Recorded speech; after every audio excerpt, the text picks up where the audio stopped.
रहीम नाज़रीन अस्सलाम वालेकुम, मैं हूँ इमरान वसीम। नाज़रीन, प्रोग्राम का आगाज़ हम करेंगे जो सुप्रीम कोर्ट की बड़ी अहम ख़बर है, उस ख़बर से अपने प्रोग्राम का आगाज़ करेंगे और इसके बाद हमारे वीडियो लॉग की जो दीगर अहम ख़बरें हैं, जिनकी हेडलाइन, जिनके टाइटल थंबनेल पे आप नाज़रीन पढ़ चुके हैं, फिर उन ख़बरों की तफसीलात आपकी खिदमत में पेश करेंगे। सुप्रीम कोर्ट से जुड़ी नाज़रीन ख़बर यह है कि आज जो सदर पाकिस्तान का फ़ैसला और वज़ारत कानून का जो नोटिफिकेशन सामने आया है, जिसमें सदर आसिफ अली ज़रदारी ने सुप्रीम कोर्ट के फ़ैसले की रोशनी में, सुप्रीम कोर्ट के हुक्म की रोशनी में, सुप्रीम कोर्ट की जानिब से दिए गए मैंडेट की रोशनी में इस्लामाबाद हाई कोर्ट के जो ट्रांसफरिंग जजेज़ हैं, उनकी सीनियरिटी का और उनकी मयाद का तयन कर दिया। वज़ारत कानून ने उस पर नोटिफिकेशन जारी कर दिया है।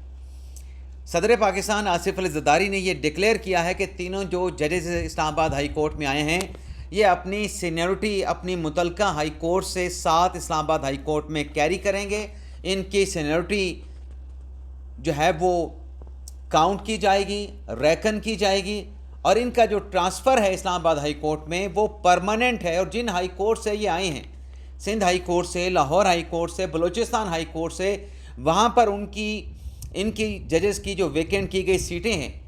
उनको भी परमानेंट वेकेंट करार दे दिया गया है। ये परमानेंट तीनों जजेस इस्लामाबाद हाई कोर्ट में आ गए हैं और इनकी छोड़ी के पीछे जो सीटें हैं वो परमानेंट वेकेंट करार पाई हैं। अब नाज़रीन, इस बड़ी डेवलपमेंट के बाद, वज़ारत कानून के नोटिफिकेशन के बाद, सुप्रीम कोर्ट से बड़ी खबर ये है कि पहले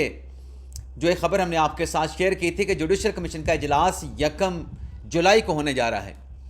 तो जुलाई का इजलास तो है 1 जुलाई का, लेकिन अब चारों हाई कोर्ट्स के हवाले से रजिस्ट्रार जो हैं, मुतलका जो सेक्रेटरी हैं जुडिशल कमीशन के, उनकी तरफ से तमाम जुडिशल कमीशन के जो 12 अरकान हैं, चीफ जस्टिस याहिर अफरीदी साहब तो चेयरमैन हैं, उनके अलावा 12 जो जुडिशल कमीशन के अरकान हैं, उन्हें नोटिस करके मुतला कर दिया गया है। 1 जुलाई की जो जुडिशल कमीशन का इजलास है, जिसमें हर हाई कोर्ट के लिए 3 सीनियर जजेस के नामों पर गौर होगा, उनको बाज़ाब्ता तौर पे, तहरीरी तौर पे नोटिस कर दिया गया है। नोटिस करके जुडिशल कमीशन के इजलास के हवाले से मुतला कर दिया गया है। तो सदर साहब के फ़ैसले के बाद सुप्रीम कोर्ट से ये बड़ी डेवलपमेंट, ये बड़ी ख़बर सामने आई है। अब नाज़रीन आ जाते हैं अगली ख़बर पे। अगली ख़बर नाज़रीन ये है कि तहरीक इंसाफ के अपोजिशन लीडर जनाब उमर अयूब साहब, जो field marshal general Ayub Khan के पोते हैं, उनका नाज़रीन जो पाकिस्तान तहरीक इंसाफ का जो एक नैरेटिव है फॉर्म 47, फॉर्म 45 के हवाले से, उमर अयूब साहब ने मुबैना तौर पे अपने नॉमिनेशन पेपर में जो गलत बयानी की है, अपने नॉमिनेशन पेपर में उमर अयूब साहब ने जो असासे छुपाए हैं और इस मामले पे जो दरख्वास्त, जो रेफरेंस बाबर नवाज़, मुस्लिम नवाज़ के रहनुमा ने स्पीकर साहब को भेजा था, स्पीकर साहब ने उस रेफरेंस को सिग्नेचर के साथ इलेक्शन कमीशन को रेफ़र कर दिया था। कल इलेक्शन कमीशन में इस मामले पर पहली बाज़ाब्ता समाअत होने जा रही है। तो जो हामिद खान साहब कह रहे थे कि खैबर पख्तूनख्वा के जो रिटर्निंग अफीसर थे वो कदरे बेहतर थे और बाकी सूबों के रिटर्निंग अफीसर बेहतर नहीं थे, KPK के रिटर्निंग अफीसर इसलिए बेहतर थे कि वहाँ पर पाकिस्तान तहरीक इंसाफ का झुरलू चल गया, पाकिस्तान तहरीक इंसाफ का वहाँ पे क्लीन स्वीप हो गया, जीत गई तहरीक इंसाफ, और बाकी जगह पे नाकामी का सामना करना पड़ा तो वहाँ के रिटर्निंग अफीसर ठीक नहीं थे। चलें, तो कल इस बड़े अहम केस की समाअत होने जा रही है। तो KPK में उन्हीं के अपने जो कह रहे थे हामिद खान साहब के कदर बेहतर रिटर्निंग अफीसर थे, तो मानसहरा, हरीपुर, NA 18 जहाँ से उमर अयूब साहब जीते हैं कौमी असम्बली का इलेक्शन, वो KPK में आता है। वहाँ पे मुनासिब कदरे अच्छे रिटर्निंग अफीसर थे। तो उमर अयूब साहब से जो सवालात पूछे जाएंगे उनके एहसासों के हवाले से, एहसासों को कंसील करने के हवाले से, तो उमर अयूब साहब फिर टेक्निकलिटीज़ में ना जाएं, बता दें जो इल्ज़ामात लगाए गए उनकी हकीकत क्या है। लेकिन आज खैबर पख्तूनख्वा की बात हो रही है, तो खैबर पख्तूनख्वा में सुप्रीम कोर्ट का जो मखसूस नशिस्तों का मुकदमा है, उस मुकदमे और उसके फ़ैसले के बाद अब पंजाब और बिलखसूस खैबर पख्तूनख्वा में बज़ाहिर ऐसा लगता है कि जैसे तब्दीली के आसार नुमायाँ होने लगे हैं। पंजाब असम्बली में भी फॉरवर्ड ब्लॉक सामने आ सकता है, लेकिन केपी असम्बली के हवाले से जो इतलात आ रही हैं, जो वाइब्स आ रही हैं, वो तो यहाँ तक है कि शायद केपी सूबे में हुकूमत तब्दील हो जाए और नई हुकूमत जो है सूबे में शायद बन के सामने आ सकती है। पिछले दिनों आपको पता है कि दो बड़ों की मुलाकात हुई थी, फैसल वड़ा साहब की और मौलाना फजल रहमान साहब की, और उस मुलाकात में सियासी बसात, सियासी शतरंज की बात की गई थी। ओपनली फैसल वड़ा ने कहा था कि इस मुलाकात में जो शतरंज है, शतरंज की जो बसात है, उसको देखा गया है, उसको परखा गया है, उसको खंगाला गया है, टेबल पे रखा गया है। यानी फैसल वड़ा साहब आइंदा आने वाले दिनों में किसी बड़ी तब्दीली का इशारा इंडिया अपनी गुफ्तगू में दे रहे थे। अब ये जो नाज़रीन मखसूस नशिस्तों का फ़ैसला आया है, इस फैसले की रोशनी में अली मीन गंडापुर साहब ने जो पार्लिमानी अरकान हैं उनका इजलास पीर के रोज़ बुला लिया है। अब गंडापुर साहब को केपी असम्बली के ऐवान में 93 अरकान की अक्सरियत हासिल थी। जब वो सीएम बने खैबर पख्तूनख्वा के, 93 अरकान ने उनको वोट किया था। अब उन 93 अरकान में 35 जो हैं पाकिस्तान तहरीक इंसाफ पार्लियामेंटेरियन के हैं, उनका ताल्लुक़ पाकिस्तान तहरीक इंसाफ पार्लियामेंटेरियन से है। और कुछ ये भी दावा है कि जो सुन्नी इत्तेहाद कौंसिल में गए थे वो अब सुन्नी इत्तेहाद कौंसिल के नहीं, वो भी मदर पदर आज़ाद हैं। ये हमारे कुछ दोस्तों का दावा है, लेकिन मेरी उस पर असेसमेंट ये है कि जब अगर कोई हुकूमत के हवाले से कोई पेशरफ्त, कोई मूव खैबर पख्तूनख्वा असम्बली में अगर होती है, तो हुकूमत के 93 के मुकाबले में अपोजिशन के पास 53 के नंबर आ चुके हैं। मखसूस नशिस्तों के फ़ैसले से पहले अपोजिशन के पास 27 अरकान थे। मखसूस नशिस्तों के फ़ैसले के बाद अपोजिशन के अरकान की जो तादाद है वो 53 हो चुकी है। और हुकूमत का तख्ता उल्टने के लिए या विदिन द ऐवान तब्दीली लाने के लिए अपोजिशन को 73 का नंबर चाहिए, यानी 20 नंबर कम है। अब इस पर नाज़रीन मेरी ये राय ये है कि जो सुन्नी इत्तेहाद कौंसिल के लोग हैं, जिन्हें हमारे कुछ साथी मदर पदर आज़ाद कहते हैं, मैं किसी कानूनी माहिर से इस पर कानूनी राय भी लूँगा, लेकिन अगर ये जो सुन्नी इत्तेहाद कौंसिल के जो खैबर पख्तूनख्वा के अरकान हैं, इसके आधे से ज़्यादा अगर टूट जाते हैं, जिनके टूटने का, जिनके अपोजिशन के साथ शामिल होने का या किसी और सियासी जमात में शमूलियत अख्तियार करने के हवाले से दावे, चहमगोइयाँ, और हुकूमती वज़रा तो ओपनली मीडिया पे बैठ के बात भी कर रहे हैं। ख्वाजा आसिफ साहब ने कहा कि वो किसी सियासी जमात का हिस्सा बन सकते हैं। वो सियासी जमात तहरीक इंसाफ के अलावा हुकूमत भी हो सकती है, अपोजिशन की भी हो सकती है। अगर नाज़रीन ये अरकान जो सुन्नी इत्तेहाद कौंसिल के, जिन्हें मदर पदर आज़ाद कहा जा रहा है, ये 50% से ज़्यादा अगर अपोजिशन के साथ मिल जाते हैं, तो फिर आर्टिकल 63A का जो इतलाक़ है, जो डिफिक्शन क्लास है, वो ख़दशा, वो ख़तरा भी नहीं रहेगा।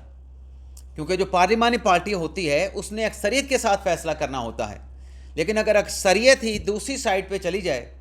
तो फिर मिनॉरिटी वाले अक्सरियत के ख़िलाफ़ आर्टिकल 63A नाहली का जो रेफरेंस है वो इलेक्शन कमीशन को नहीं भिजवा सकते। इलेक्शन कमीशन से जो अक़लियत है वो अक्सरियत की नाहली नहीं मांग सकती। तो ये इस तरीके से भी सूरत हाल जो है ये तब्दील हो सकते हैं। लेकिन बहरहाल कोई हतमी तौर पे बात नहीं की जा सकती, लेकिन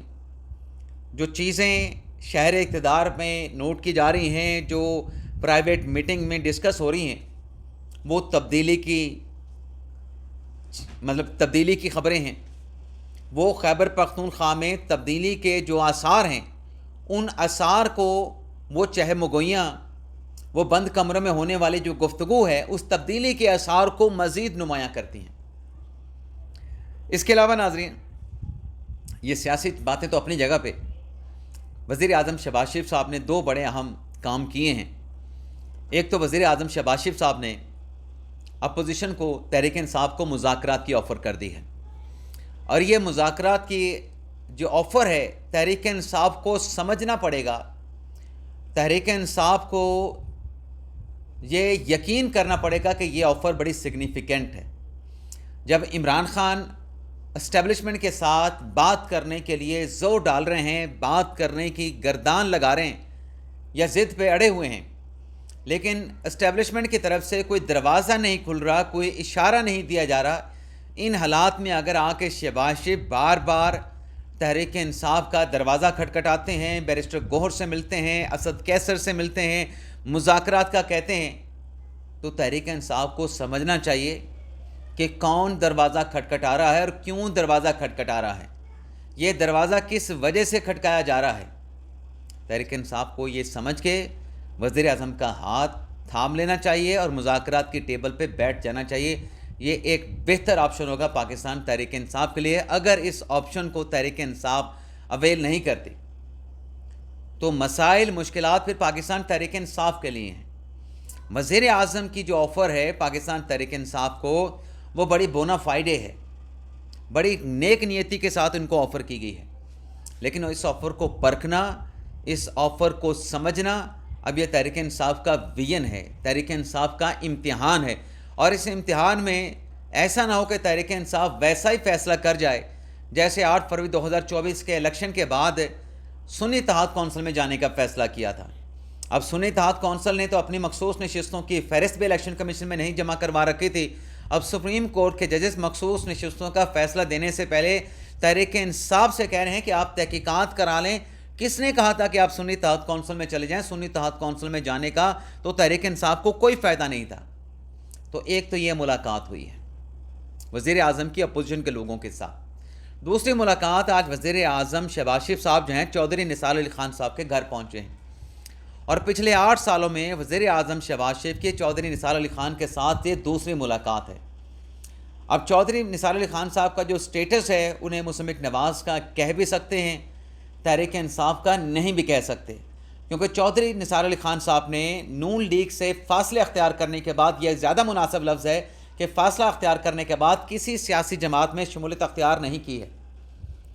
اور چودھری نثار علی خان صاحب نے مختلف بیٹھکوں میں، مختلف نشستوں میں یہ کہا ہے کہ میرے لیے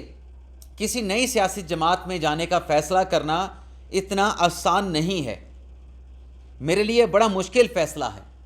لیکن آج وزیر اعظم شہباز شریف جو چودھری نثار علی خان صاحب کے گھر گئے ہیں، اور اس ملاقات میں وزیر اعظم نے چودھری نثار علی خان سے شکوہ کیا ہے کہ آپ نے تو فاصلے اختیار کر لیے، اور چودھری نثار علی خان نے جواب میں کہا کہ بیمار رہتا ہوں، اس لیے ملاقات نہیں ہو سکی، بات چیت نہیں ہو سکی۔ لیکن اس ملاقات میں ملک کی سیاسی صورتحال، عالمی جو منظرنامہ ہے، جو خطے کی سیکیورٹی کی صورتحال ہے، تمام امور کے اوپر، تمام معاملات کے اوپر جب تبادلہ خیال کیا گیا ہے۔ لیکن اس کے ساتھ ساتھ ناظرین، پاکستان تحریک انصاف کے لیے بری خبر یہ ہے، ایک تو مخصوص نشستوں کے فیصلے کے بعد جو ایک سیاسی جو ایک ڈیولپمنٹ نظر آ رہی ہیں، وہ بھی تحریک انصاف کے لیے کوئی اچھی وائبز نہیں آ رہی اس سے۔ لیکن پنجاب اسمبلی میں جو تحریک انصاف کے پاس ایک اختیار تھا کہ اگر پنجاب اسمبلی کا اجلاس نہیں ہو رہا تو تحریک انصاف کے پاس نمبر گیم پوری تھی، تحریک انصاف کو 105 ارکان کی سپورٹ حاصل تھی، اور اگر تحریک انصاف بطور اپوزیشن یہ چاہتی تھی، یہ فیصلہ کرتی تھی کہ ہم صوبائی اسمبلی کا اجلاس بلائیں گے، تو 93 ارکان کے سگنیچر کے ساتھ تحریک انصاف پنجاب اسمبلی کا اجلاس ریکوزٹ کرنے کی درخواست دے دیتی تھی۔ لیکن اب ناظرین، پنجاب اسمبلی سے ان کے جو 26 ارکان کو معطل کیا گیا ہے ایک مخصوص اسپیسیفک پیریڈ کے لیے، اس کے بعد اب تحریک انصاف پنجاب اسمبلی میں اس پوزیشن میں نہیں رہی کہ اگر وہ اسمبلی کا ایوان کا اجلاس بلانا چاہے تو ان کے پاس 93 کا جو میجک نمبر ہے، وہ میجک نمبر اب تحریک انصاف کے پاس نہیں رہا۔ 105 کا نمبر تھا، 26 ارکان معطل ہو چکے ہیں، باقی 79 کا نمبر تحریک انصاف کے پاس سیکیور ہے۔ لیکن اس سیکیور نمبر کے باوجود بھی تحریک انصاف چاہ کر بھی اب جب تک ان کے جو ارکان ہیں وہ بحال نہیں ہو جاتے، تحریک انصاف پنجاب اسمبلی کا اجلاس سمن نہیں کروا سکتی، اس کو ریکوزٹ نہیں کروا سکتی۔ تو یہ ناظرین ہمارا ویڈیو لاگ، آپ سے اجازت چاہتے ہیں۔ اللہ تعالی ہم سب کا حامی ناصر، اپنی دعاؤں میں یاد رکھیے گا۔ اللہ حافظ۔